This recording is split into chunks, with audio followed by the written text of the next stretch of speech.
This video contains elements that are not suitable for people under the age of 14. Viewer discretion is advised. Also, I do not own any of the songs in this video. All rights go to their respective copyright holders.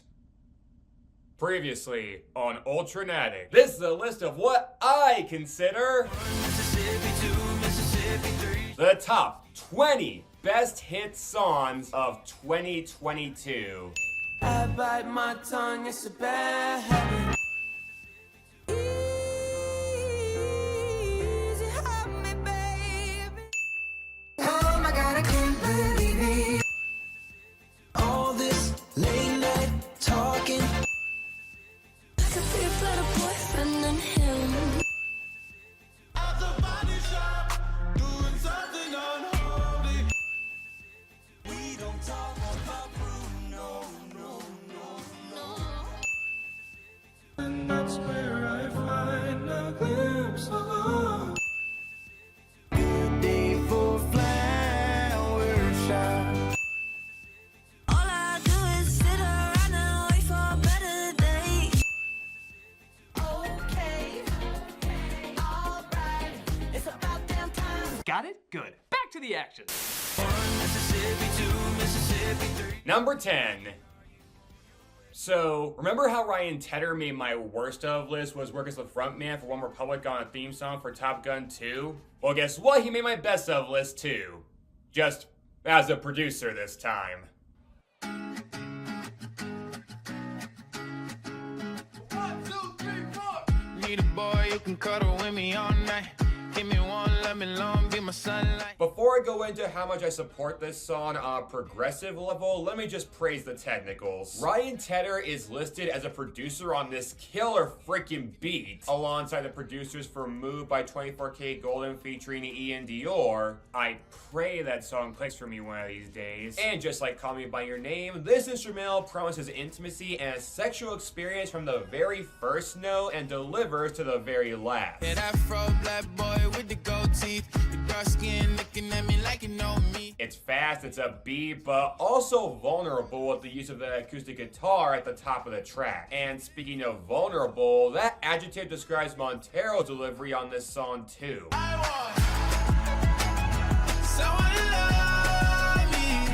I need someone who needs me. I say this with no intended entendre, but this is the most exposed Lil Nas X has ever come across to me, at least for his top 10 hits. Sun Goes Down goes even further for me. 'Cause it don't feel right when it's late at night and it's just me and my dreams. But yeah, Lil Nas X just bears his emotions for all the world to hear because this is clearly a subject he cares about deeply. Where Call Me By Your Name was a song meant to take the topic of gay sex and have it burst in the public conscious like the Kool-Aid Man. This song reels that subject in a bit so we can focus on why it's being brought up at all. I wonder if you got the G or the B. Let me find out and see you coming over to me. Yeah, I know LGBTQ plus topics have both taken several steps forward and several steps back recently, but given I'm not LGBTQ plus myself, I can't speak on those topics to the best extent possible. What I will say is, as someone who's not been in a major relationship myself for the last few years, I do feel where he's coming from. These days are way too lonely. I'm missing out, I know. These days are way too alone, and I'm not forgiving, love away. Having that longing need of having someone in your life you can care for and vice versa, but having so many obstacles in obtaining it at all. And my only obstacle is being antisocial. Lil Nas X has it way harder than I do, and yet sings about this subject with such dedication in spite of that. I want someone to love me. I need someone who needs me. Man, how are we blessed to have someone like Lil Nas X making music right now? Not just for what kind of music he's making on a lyrical level, but just for how good he makes it. I liked Old Town Road a lot, but that song did give me two wrong impressions of him. One, that he'd be a one-hit wonder. And wrong. And two, that he wasn't taking this business that seriously. And there's nothing inherently wrong with just making goofy music that comes across as only being worthy of a brief chortle from people, but wow, was I I way off about how much he loves performing. Tell me that's life when I'm stressing at night. Be like you'll be okay and everything's alright. And that's why I love not just this song, but most songs by Lil Nas X that chart. He's got the passion of a heavenly choir, and it isn't afraid to push the boundaries of what we hear within the top 40, and I have so much respect for that. Lil Nas X was able to figure out what he wanted from love, and was able to help me figure out what I wanted from music. So in love, that's what I fucking want. Mississippi 2, Mississippi 3. Number 9. Well, I'm back in my Disney Versus getup again, which means I bet y'all know what's coming up next. Why would anything be wrong? I'm totally fine. Magic's fine. Luisa's fine. That's right. As much fun as I have with We Don't Talk About Bruno, it's time to reveal what my favorite song from an animated Lin-Manuel Miranda movie is, and I'll bet you've already figured it out. So let's say it together after this countdown. 3, 2, 1. Keep the beat. Remember the size of the world before. Now it's you and I. Just you and I. I bet when I said my answer, y'all said surface pressure. Don't y'all feel silly now? But yes, it is a close second. Under the surface, I feel berserk as a tightrope walker in a 3-ring circus. Under the surface. And here we have another divisive song making its fair share of worst and best of lists this season. Y'all can see which of my lists it wound up on, but where are the criticisms of those who put on their worst? Well, the most common one is Jessica Darrow's singing voice, which people have painted as below average, to put it nicely. Under the surface, I think about my purpose. Can I somehow preserve this? And true, it sounds chaotic, out of breath, and occasionally off key, but I don't think that means she has no singing ability. Why do I think that? I looked up a live performance she did at a cabaret before. Under the surface, I hide my nerves and it worsens. I worry something's gonna hurt. I can't call this performance positively exceptional either. It has a few moments where, again, she needs more runs and rehearsals, but she's taking the performance seriously. She strikes me as very comfortable on stage and can pull off a delicate jazzy aesthetic. So I personally see merit in her as a performer, even if I can't call her delivery on the movie version flawless. But has anyone else figured that maybe flawless would be the exact wrong type of delivery to give for this subject matter? I'm the strong one. I'm not nervous. I'm as tough as the crust of the earth is. Think about it. This is a song where the narrator is singing about how much stress she's under while trying to at least appear like she's keeping it together. For comparison's sake, look at Anna Kendrick's performance on Get Back Up Again in Trolls. I really hope I can do it, because they're all depending on me. I know that I must leave the only home I've ever known. I like this song fine, but Anna's voice is so crisp, precise, and perfect that it doesn't really convey the burden of the mission she's taking in this movie, which works great when she has to act peppy, and I can tell she's trying in the anxiety-driven moments. What if it's all a big mistake? What if it's more than I can take? But with her performance having an absence of fumbles, it doesn't strike me as a very realistic breakdown for the character to be having. Louisa is without argument having a breakdown, and Darrow doesn't sugarcoat any of that. Under the surface, I'm pretty sure I'm worthless if I can be of service. Every second she's singing, it sounds like she's about to crumble at any moment, but has to act like that's not about to happen, which is such a relatable contradiction, having to appear strong when you're going to pieces on the inside. I've been there. I'm sure a lot of people who have support others have been there before too. I move mountains, I move churches, and I glow cause I know what my worth is. But it's not just the vocals people took issue with. One or two lyrics struck people as clumsy too, and again, given the subject of the song, I think that's excusable, but for the sake of accountability, I'll mention the most awkward lyrics. Under the surface, was Hercules ever like, yo, I don't wanna fight Cerberus? No, he never said that, not even in that other Disney film, but hey, that's a straightforward question. She deserves a straightforward answer. No mistakes, just pressure like a grip, grip, grip, then it won't let go. So yeah, I love this song. It speaks to me on a lyrical level, has a strong but fragile voice to convey these emotions, and pretty much cements the ticking time bomb pace of the movie's conflicts, piling it up on each other until the climax. And it all came from the mind of an artist who's made some of the greatest strides in revolutionizing the music industry in so many areas. Thank you so much, Lin-Manuel Miranda. What do you have to say in response to that? What can I say except you're welcome for the tides, the sun, the sky? Well, I did ask. No cracks, no breaks, no mistakes, no pressure. Number 8. As y'all can see, I'm wearing my straitjacket again because I put Late Night Talking by Harry Styles on my best of list and was crazy enough to not include as it was on my best of list as well.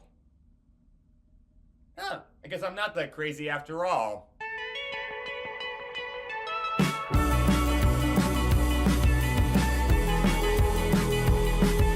I present to you the biggest song of 2022. Well, the chart says. You know what, for once, I don't give a what the charts say. Even if Heatwave spent more time on the Hot 100 than 3 presidents did in the White House, this was a song that felt like it truly represented how eclectic and vibrant this year was. Holding me back, gravity's holding me back. It's the eternal charm of Harry Styles singing a Hey Ya style song where it sounds like the most positive thing ever if you just don't pay attention to the lyrics at all. Answer the phone, Harry, you're no good alone. Why are you sitting at home on the floor?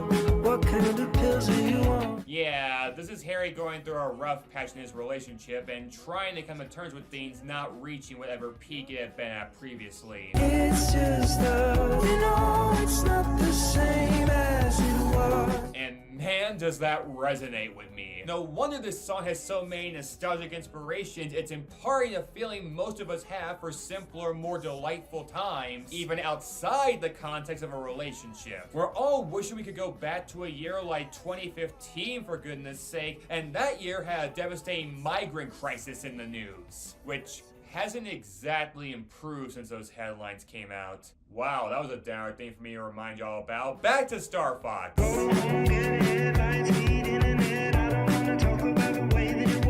It's really hard for me to talk about this song without stating the obvious. It's just the perfect song to set your mood, to delight and energize from whatever lower quality state you were in before. Seriously, it'll improve your mood no matter what mood you were just in. It's exciting, it's complex, it's simple, it's emotional. It's exactly what we miss in music from any era we feel deserves to be brought back into the limelight, given by an artist who's become a master at giving us a present out of our past. Also, I just kind of like that one of his biggest hits now opens with a voicemail from his goddaughter.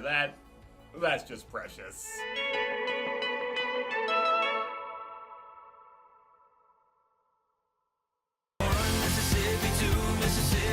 Number 7. Because I always bring these up, I want to show y'all this clip from a Todd in the Shadows video from 10 years ago. Fellas, if she wants to wait, be cool. Oh, baby, it's bad out there. Say what's in this But drink. there's no... Yeah, see that? Yeah, like try and be the diametric opposite of that. Well, I'm guessing Chris Stapleton's a fan of Todd's channel because he followed Todd's wishes there to the letter.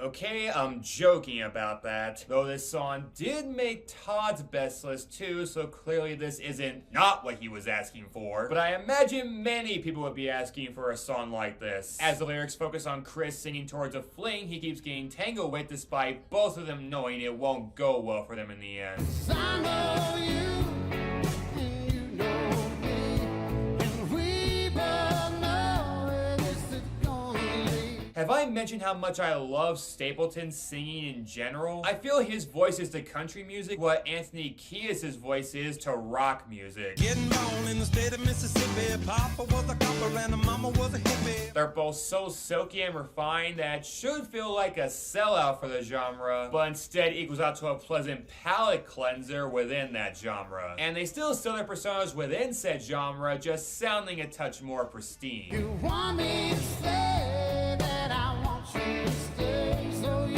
should probably guy compared starting over his big hit last year to Tracy Chapman's Fast Car. Well, poetically, this song reminds me of Tracy Chapman's other big hit, Give Me One Reason. Give me one reason to steer, and I'll turn right back around. Not only do they cover a similar lyrical topic, but they have an equally steady drive to them as well. I can tell you on the shore, you whispering in my ear. Like cruise control at the perfect speed on an empty highway during the most beautiful sunrise. Which segues to my favorite part of the song, where after Chris Stapleton wakes up after a night with this woman, he realizes, dope, I did it again, resulting in an emotional but kinda unintentionally humorous moment for me. Sun on your skin, 6 a.m. and I've been watching you sleep.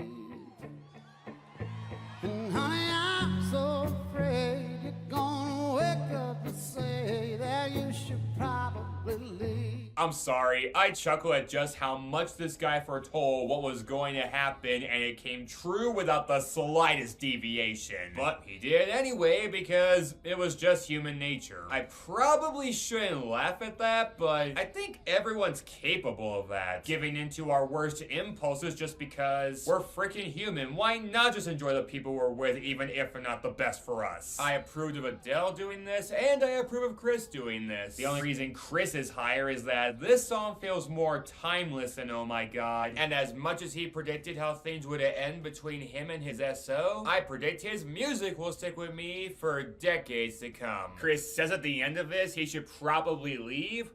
Please don't. We would love nothing more than for you to become immortal just like your discography.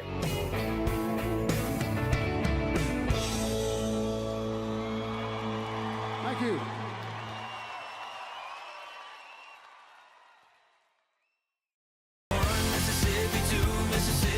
Number 6. In part 1 of my best of list, I said Boyfriend by Dove Cameron was gorgeously pathetic, and I tried to explain that in a way that wouldn't be condescending, but I'm not convinced I succeeded, so this is my take 2 on that mindset.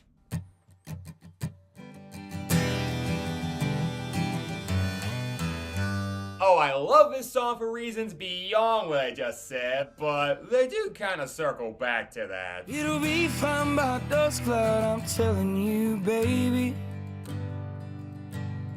These things eat at your bones and drive your young mind crazy. So, are we all in agreement that this is one of the most unanimously beloved new classics of our generation? Because it seems like that's the conclusion I've heard just about everyone come to. And for good reason. It's even more timeless than the last century I did. Hell, this could have been the literal origins of music, it's that foundational. And Zach Bryan has the raspy earnestness of your average wigwag, except with a stronger ability to critically self-assess not just himself, but the situation he's in. I'm damned if I do, and I'm damned if I don't. 'Cause if I say I miss you, I know that you won't. You see, Zach is singing about his current relationship and about how he knows he's fully invested, but also knows his SO has all the investment that Kevin Costner has on any film set. I need to hear you say you've been waiting all night. Okay, maybe that's a little harsh, but she just doesn't have it in her to be as passionate about Zach Bryan as he is for her. That happens, and Zach's completely aware of this. And he resents that, but doesn't whine or complain about it. It's just a problem he sees for what it is, contemplates, and can only hope in vain things will work themselves out.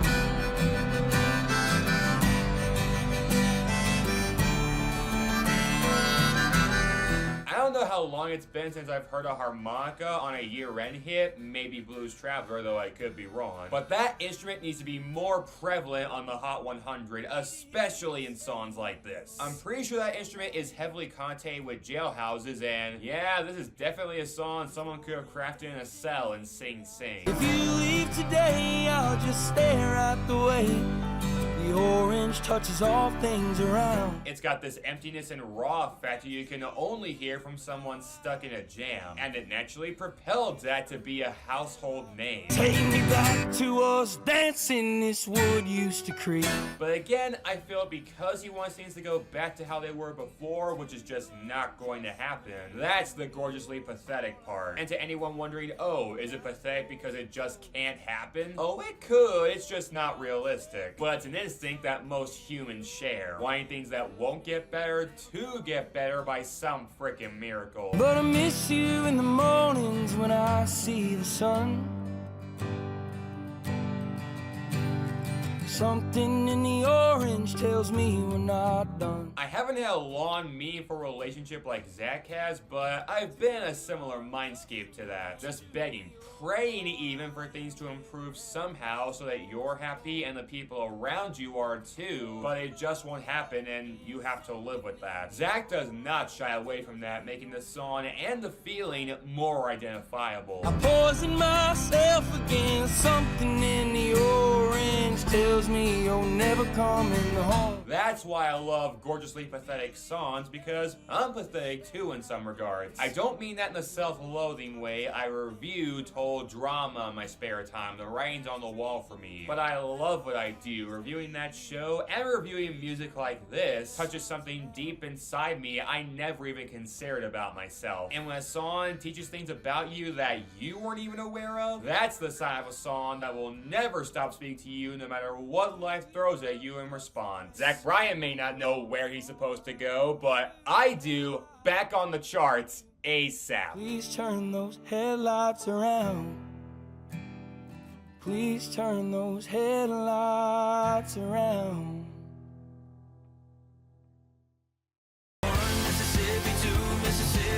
Number 5. Guess what? This top 20 list for 2022 actually became a top 22 for 2022, coincidentally, because we have another tie. And in a second coincidence, it involves another singer whose last name is Bryan. Yes, I'm being serious. Then he laid it out by dirt. Find the one you can't live without. Get a ring, let your knee hit the ground. And If you got a chance, take it. Take it while you got a chance. If you got a dream, chase it. I tied these two country songs about appreciating the things you have in life while you still have them together because, actually, need I say more? I kind of explained it out right there. Next segment. Nah, I can't do that. Y'all deserve more from me than that, and so do both of these songs for that matter. Though I'll bet one of them is easier to see on best of lists than the others, so I'll first explain why and how Luke Bryan made 2 of those in my channel in a row now. Few days before he turned 80, he was sitting out back in a rock. Well, okay, it's not strictly a Luke Bryan song. It's a 50-50 split between him and up-and-coming, or rather up-and-arrived country artist Jordan Davis, who you may remember for his second biggest hit, Slow Dance in a Parking Lot.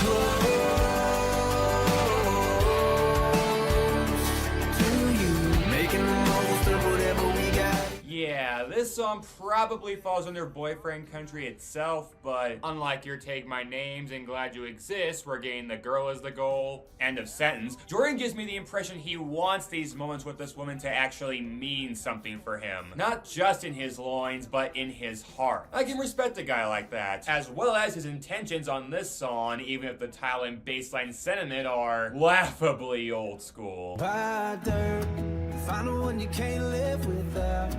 Get a ring, let your knee hit the ground. Do what you love, but call it work. Yeah, wasn't this topic covered by Florida Georgia Line back in 2014? It's that old shade, red rust clay. You grew up on that plowed up ground that your dad damn his love. Okay, as eye-roll worthy as it is to make a song celebrating land ownership, I do at least get what they're going for. It's not the land itself they care about, it's the idea of settling down with the person they love and making a life with them they care about on said land, which is an American staple, even if phrasing it like that makes them sound prospector-ish, if you will. Makes you wanna build a 10% down white picket fence house on this dirt. You can't buy happiness, but you can buy dirt. Yeah, it's ridiculously traditional, but I feel its heart is in the right place about finding the things in life you really appreciate and cherishing them as long as they're with you. And I think the usage of these artists is pretty eloquent. Davis, the younger artist, singing about the advice he's being given by a senior citizen. And in between sips of coffee,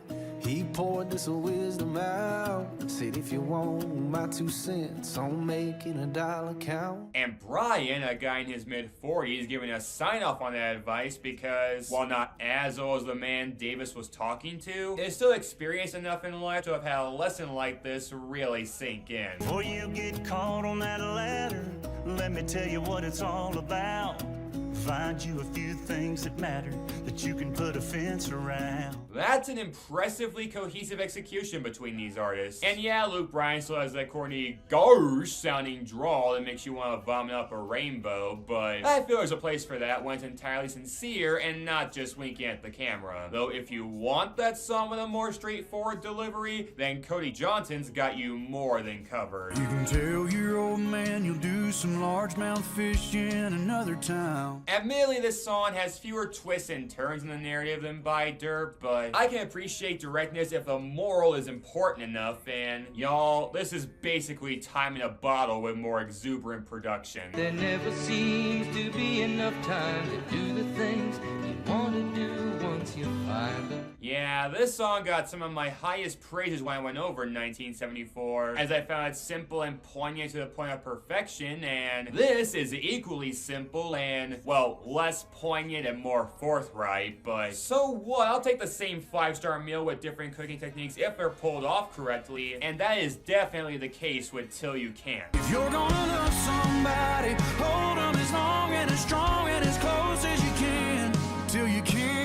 That message is so blunt to the point of being annoyingly parental, but to the precise degree it should be. When I talked about Time in a Bottle, I mentioned my mother being diagnosed with ovarian and uterine cancer, so I was always scared any moments I had with her could be our last, and that made the meaning of that song more important to me. I also want to clarify, if I hadn't before, that she no longer has that cancer. She's been in remission for a few years now, and has been back on her feet being the best mom in the world. There is no room for argument there. That is the objective truth I stand by. But just because her health has improved doesn't mean to stop enjoying life with her. In fact, it should remain the exact wake-up call I needed to keep doing so. And this song further cements that message into me with that bridge, which I can't help but feel is aimed directly at me specifically. Take that phone call from your mama. Just talk away, 'cause you'll never know how bad you wanna, till you can't someday. Don't wait on tomorrow, 'cause tomorrow may not show. Say your sorries, your I love yous, 'cause man, you never know. I'm sorry, I have a 30-minute phone call I need to make. Don't worry, time works differently in these videos, so I should be done in about 10 seconds. Hey Mom, it's me. I just wanted to say I love you. Thank the good Lord for it, 'Cause he ain't making any more of it. So yeah, a tie between two country songs with so much sincerity to them that even Hallmark cards couldn't compete, made by seasoned artists who know how to convey their own experiences leading up to these morals, and displaying one of my favorite models in a fashion that's inspirational and intelligent in the ways of life, resulting in 2 songs that are going to stick with me for the far foreseeable future. Also, that phone call I made was very refreshing. All of you do the same right now. I don't care. Call her anyways. You might appreciate it down the line. You can buy dirt.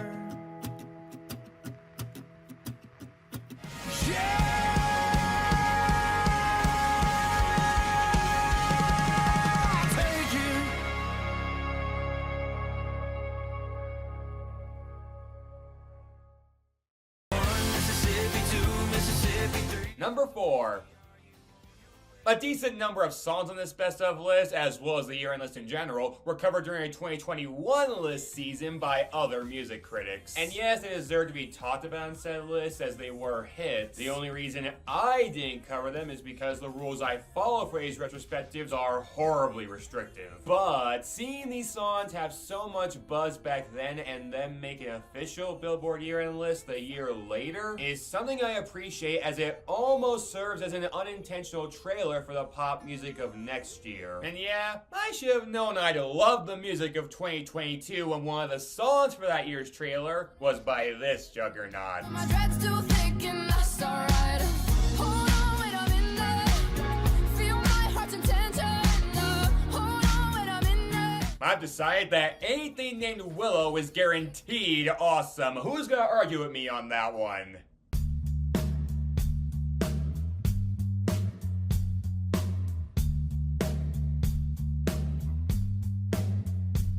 And if you look to your right, you'll see the quintessential Gen Z anthem on a purely objective level. No, seriously, tell me this song doesn't cover the vibe every Zoomer has over today's issues. Restlessness, weariness, disappointment, and a longing for some sort of comfort to escape the stress of everyday life. Actually, I feel these problems and I'm not even sure I'm Gen Z. I think I'm right on the border between Gen Z and Millennial, and I always confuse myself on where I fall. But that could mean the song transcends the generation it's rooted in and extends its sentiment to so many generations before and likely after. When I wake up, I can't even stay up. I slept through the day.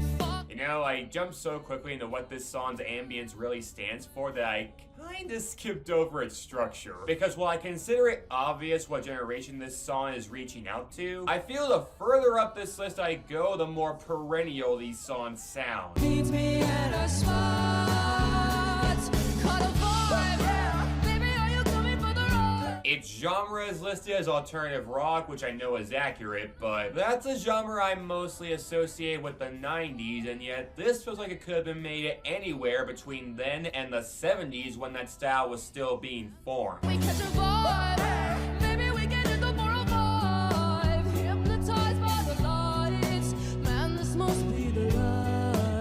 It's like watching the recreation of the birth of a new era of music. It's so fascinating, hypnotizing even. When I go to sleep, I can't even fall asleep. Something's got a hold of me. And while Willow and Tyler both have that strained but controlled execution in their voices that fit squarely in this decade, man, do they sound like they've been around forever. When I'm older, I'll be moving onward. I just got a drunk text. Meet me at a spot. I don't care how recent their generation is, I sound younger than they do. I probably even act younger than they do. And they're 3 to 5 years younger than I am. How do I see so much in them that I want to aspire to be? Well, because they took the problems they had in everyday life and channeled them into their music with so much ease, it almost looks like they're not even trying. But the effort is right in front of our faces. Meet me at a spot. Got something I wanna show you. The music, the process behind it, and just the chemistry these two share on record. I have no idea where this couple is headed. Starm's track record is unpredictable, to say the least, when it comes to relationships, but even if it doesn't last, they will always have this song and a spot they can meet at to reminisce on it. For a net called The Anxiety, their music does a damn good job of relieving mine and replacing it with tranquility. Hypnotized by the lights. Man, this must be the light.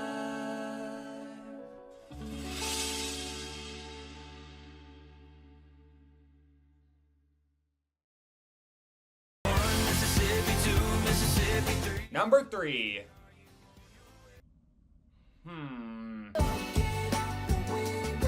As it was, as it was. For you, you look happy and healthy, not me. If you ever cared to ask. Yeah, we've had enough throwbacks to that song literally from the past and not just emulating it. Was bound to be on one of these eventually.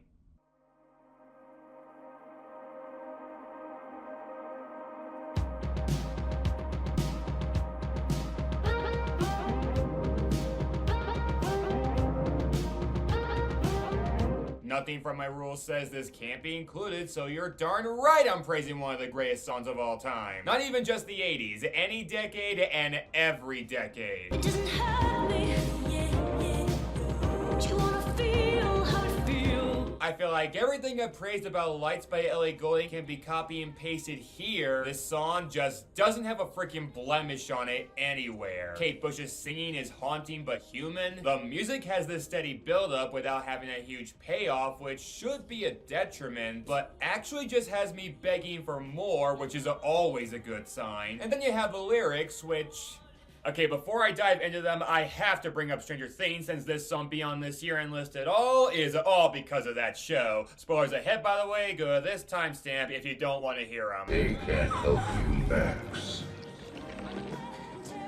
There's a reason you hide from them. Whatever you think about Stranger Things, I feel most can agree that Max being saved from Vecna through the magic of this song is one of the most powerful things ever put on any streaming service, not just Netflix. It's huge, epic, emotional, scary, uplifting, just every emotion you want from a top tier scene in a top tier show. I don't want a letter.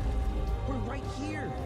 I'm right here. But it goes beyond that. This song, to me at least, has become the soundtrack for mental health awareness, which this country severely needs. Max was dealing with some serious PTSD in the show from watching her brother die the season prior, but was bottling in her emotions, acting like it didn't bother her, and even distancing herself from her friends. And given Vecna was going after mentally vulnerable teens, that made her an ideal target to feed on. And even when she and her friends figured out she was next, she didn't feel like she could get close to them no matter how much they tried to help her. Until eventually Vecna got to her, they put the song on, and through all their efforts to save her, she remembered why they were helping her at all. They'd all grown a bond together, not just from their supernatural adventures, but just from being likable, troublemaking teens, creating long-lasting memories that made them all happy. And she'd forgotten how happy she was with these people until that song was played, and it reminded her of who she cared about, why she cared about them, and gave her a reason to fight back. And if that doesn't show the importance of a strong support system between your friends and family, then frankly, nothing will.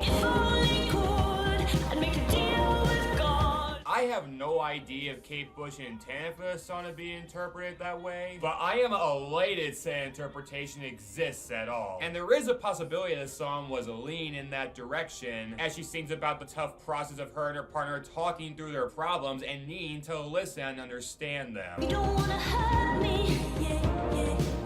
But see how deep the wood lies. Unaware and tearing you asunder. Oh, there is thunder in our hearts. So I can't say that's a leap from what Stranger Things did. In fact, it adds a layer of context that only makes the song better, which I didn't even think was possible before. A song that could literally save lives. Maybe not in the extreme way it did in the series, but in the subtle way of encouraging people to communicate everything they're going through, like Kate is doing in her music. Is there so much hate for the ones we love? Oh, tell me we both matter, don't we? She sees how essential talking is to solving her problems, and I can't endorse that highly enough. I so wish this song was #1 on this list, and it was a damn tight race between my top 3, and this only lost out because it did come out 4 decades ago. It seems more fair to give the songs from this millennia higher billing, but that doesn't change the quality of this song in any way, shape, or form.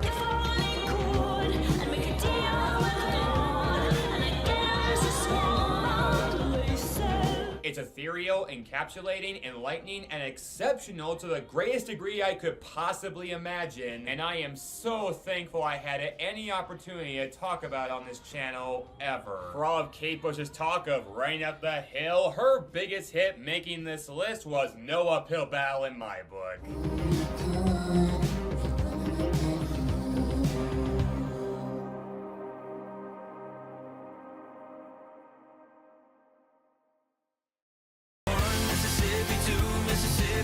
#2. So, I recently reached 1,000 subscribers on this channel, and I know I gave thanks to y'all back in my 1,000 subscriber special, but I want to do so again. I'm still processing that I made to this point at all, given I have no budget and pretty much no crew. This whole channel is a one-man show, aside from my best friend and his family, who I give a writing credit to when applicable, and the occasional cameo from my close friends, whom I greatly appreciate as well. And equally so, I appreciate all of you for sticking with my content for however long y'all been doing so. It doesn't mean the world to me, it means the galaxy to me. But still, I never expected I'd have much success on this channel, and I didn't for some time. But I just kinda kept going and going until I reached this milestone, and having now reached it, I asked myself, what changes for my channel as a result of this? Absolutely nothing. Someone asked me once in an interview what was growing up like. Well, okay, nothing. I still hope the quality of my videos continues to improve over time, but the motivation for why I make videos will remain the same, to make them just because I love making them and sharing my thoughts on music, cartoons, and reality television. I'd be driving my first car in a worn out Dodge. And that segues into my number 2 spot seamlessly, because y'all, this is just the 2020s version of Country Boy, You Got Your Feet in LA. You get a house in the hills, you're paying everyone's bill. Yeah, remember? The song I deemed the number 1 best song to rank at number 100 on a year-end list, still one of my favorite videos, by the way? Yeah, I love that song for conveying a love for the art of making music, not just to make money. And yes, making money is important, I don't knock anyone for having that motivation. I just respect when it's not the driving force of the craft. Looking back, I can remember the time when I sang my songs for free. And Glenn Campbell's delivery is so genuinely appreciative of his passion that it radiates back to me, reminding me of why I love doing what I do. And I think Luke Combs' song is even better.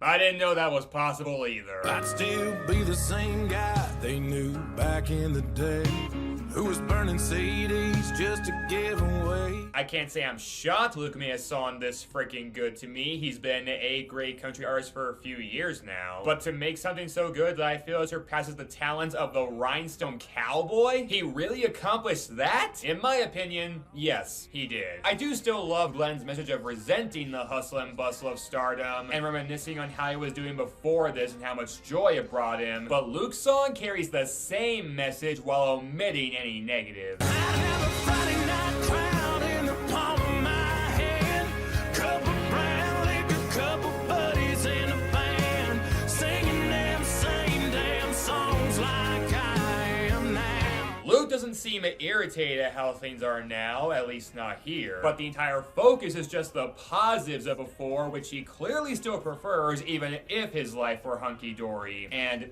idiot that I am, I did not catch that meaning when I first heard this. That's a Grand Ole Opry or a show in some no-name town. Still be doing this if I wasn't doing this. When I heard him saying that I'd still be doing this if I wasn't doing this, that struck me as like a politician's response. What question is that supposed to answer? It sounds so empty. Until I realized what he meant was he'd be doing the same thing he's doing now, even if it meant doing it for nothing or next to nothing. I'd be feeling on fire on a hardwood stage, bright lights like lightning run through my veins. At the Grand Ole Opry or a show in some no-name town, still be doing this if I wouldn't do it. Y'all, this is me. This entire lyrical idea is me. Because I literally am doing what I'm doing for pretty much nothing, and I don't see that changing anytime soon because I don't want it to. I already have a full-time job, so giving myself a second one with this channel would just exhaust me to no end. And the spark I'd have for this would probably dissipate. And that would kill me on the inside. I adore making videos. I don't want to stop at any point if possible. And I feel turning this hobby hobby into an obligation would do exactly that, and I dread what that would do to my content. So as long as I keep doing this the way I've been doing this, my mind will be at ease. I'll be able to make videos I know I can be proud of and have confidence that y'all as an audience will love too. Luke Combs expressed that into words better than I think any artist is capable of, and I've covered multiple who tried their hand at him and, to be fair, succeeded in their own way. The difference is, he gives light to all the good things his passion for music brings, because that's all that should matter. And for me, that is all that matters, and for that, I give one final thank you, Luke Combs, for making one of the best songs of 2022, as well as one of the best songs I've ever heard in my entire life. God bless you, Luke Combs. I wish you the best in the world, especially as long as you're doing this. What would you do if you weren't doing this?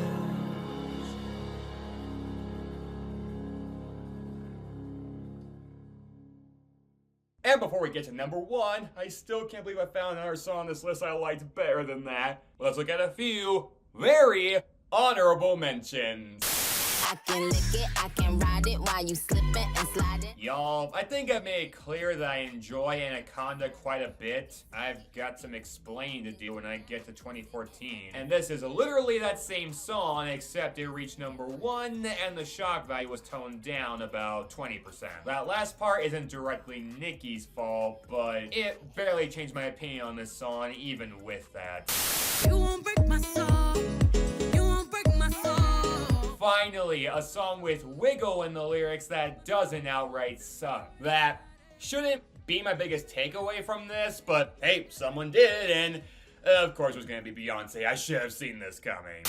Do you ever get a little bit tired of life? Like you're not really happy, but you don't wanna die? Did y'all have that dependable best friend in high school who always helped you at your lowest moments, saying they felt the pain you were going through and they were gonna weather it with you? Because I personally didn't in high school, though I do as an adult now, but to all others missing that in their lives, this song fills in that void like a glove made out of cotton.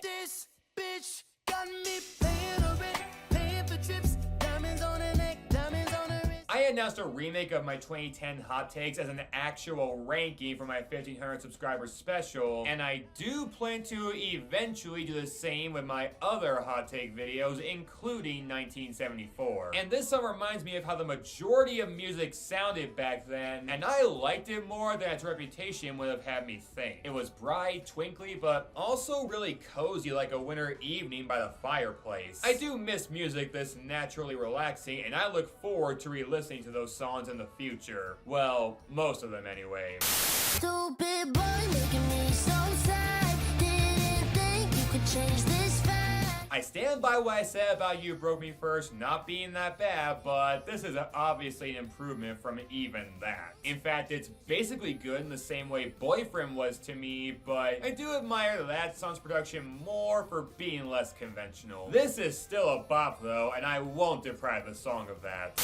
And now, as if I didn't mention enough songs from the genre in the official top 20, we have a country trio on our hands. Basically the 3 songs of this genre that were this close to making the list. Starting with a song by the guy who won Big Brother Canada 2, or whose name bears a striking resemblance to his. It could be your last night coming in here drinking all by yourself. The last time giving your heart away to someone else. You know how Single Saturday Night made the very bottom of my excellent tier last year? Well, this is literally the same song, except slightly better. And yes, I love both. I just feel between Cole Swindle and John Party, the latter is the more down-to-earth singer, making this song easier to digest for those irritated by the aesthetics of bro and boyfriend country. That being said, Cole Swindle did still outdo him here. She's a 90s country fan, like I am. Hey, I got a Chevy, she can flip a quarter. I'd drive her anywhere from here to California. As As if I haven't made enough nostalgic connections to past eras in music with this ranking, this song reminds me of those early 2000s pop country hits like The Way You Love Me and I Hope You Dance, sort of making a perfect fusion. And yeah, this song's inspiration is a 90s country hit, which, yeah, late 90s works too. I just hear more auto-tune, so I associate it more with a decade after. She was in a circle of girls chasing a shot with a line. But yes, lyrically, I am head over heels for songs about going head over heels for another person on a romantic level. That level of affection is so adorable and rootable, it makes me jealous. I wish I had that kind of experience happen to me. But a fantasy through music will do in a pinch too. And finally, the most improved country artist award goes to...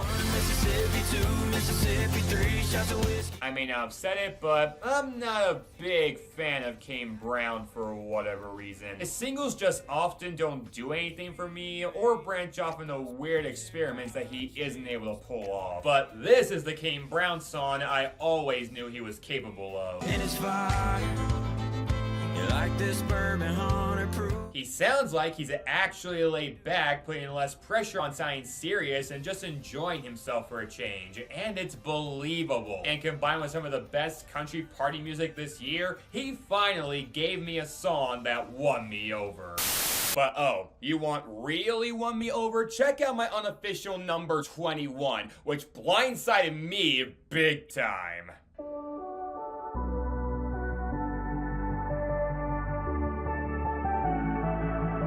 Yep, Justin Bieber finally cracked the code. If I can't be close to you, I settle for the ghost of you. I miss you more than life. Look, Justin Bieber has always had potential and, yes, talent. He just happened to become one of the most disposable pop stars ever once he hit puberty, and it caused his relevance to wane a bit. Not that he wasn't capable of good music, but those were the exception, not the norm. But Ghost became his greatest exception to me. If you can't be next to me, your memory is ecstasy. I know this song isn't anything special to a lot of other people, but the indifference JB usually displays mixed with the passion he puts in the chorus of missing his ex finally fit with something. This is the exact song to match Bieber's persona like no other, and I seriously consider putting it in my top 20. But it did get beaten out by all of these other songs, especially my number 1 spot. And what song made my number 1 spot? Let's find out. Kinda like that Georgia wind, we'll be gone and back again. And the number 1 best hit song of 2022 is... So, I've never done this before, but those thumbnails I make have pictures in the bottom corners that give clues to the song/artist that appear on my lists. And one of the pics in the thumbnail for this specific video was actually a clue to 2 songs on this best of list.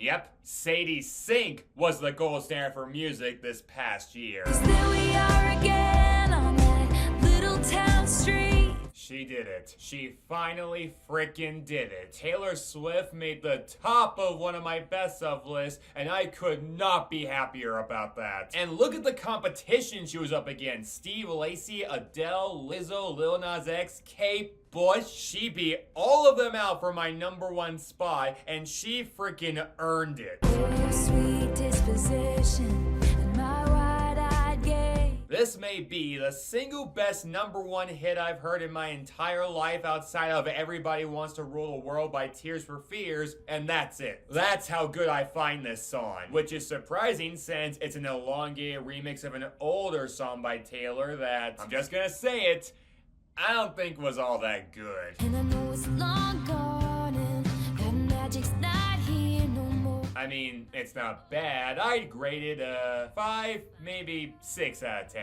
And the majority of those points do go to the lyrics, which are uncontestably perfect. It was just everything else that didn't work for me. But production had too much corporate sheen to it, and Taylor, bless her voice, sounds too young for this to be the grand experience she wants it to be. And yes, grand experiences can happen during the earlier stages of your life, but these lyrics demand wisdom and perspective to them, and it just wasn't there yet. Your mother's telling stories about you on the T-ball team. You tell me about your past, thinking your future was me. The seeds for it were planted, they just hadn't bloomed into the gorgeous flowers shown on the seed packets. But give it about 10 years and we have an entire garden of those flowers advertised to us, and I just want to lay in it forever. You kept me like a secret, but I kept you like an oath. Again, the lyrics were never in question for me. It was the production, and Taylor needed a little more time for her voice to mature, and both of those problems were given an upgrade that no Apple product could provide in 100 years even. The instrumentation could have come from literally any year in our past, present, maybe even future.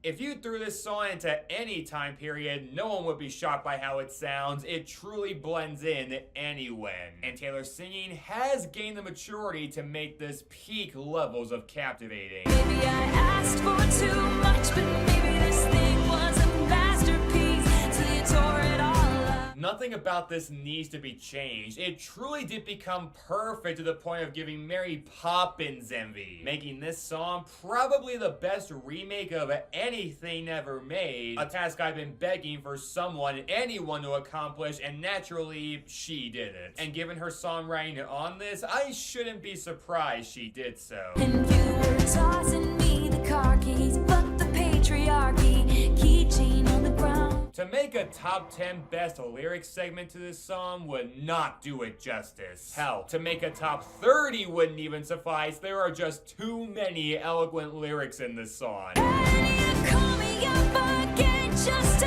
break me like a promise, so casually cruel in the name of being honest. This 10-minute musical remake has all the markings of an honest-to-goodness epic. In fact, I compare it to pop music's Mona Lisa. That's how much respect it has for me. I don't know what else to say about this song. I feel like I'm depriving y'all of its brilliance by just talking over it. Please, go listen to it from beginning to end if you haven't already. I've done so more times than I can even count. It has truly become one of the best songs that I think has ever been made, and I am so happy someone as talented and intelligent as Taylor Swift was the one to bring it to us. And that's why I consider All Too Well 10-minute version, Taylor's version from the Vault by Taylor Swift, to be the #1 best hit song of 2022.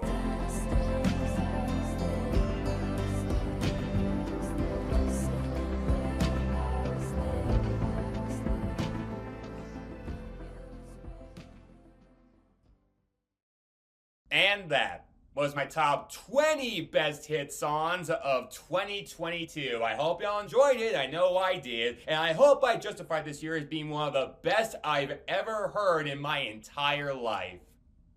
But for those I didn't convince, I gotta get right on that. So join me next time as I do my worst to best ranking of the Billboard Year in Hot 100 for 2022, with a few surprises in the mix. Never take a L no more.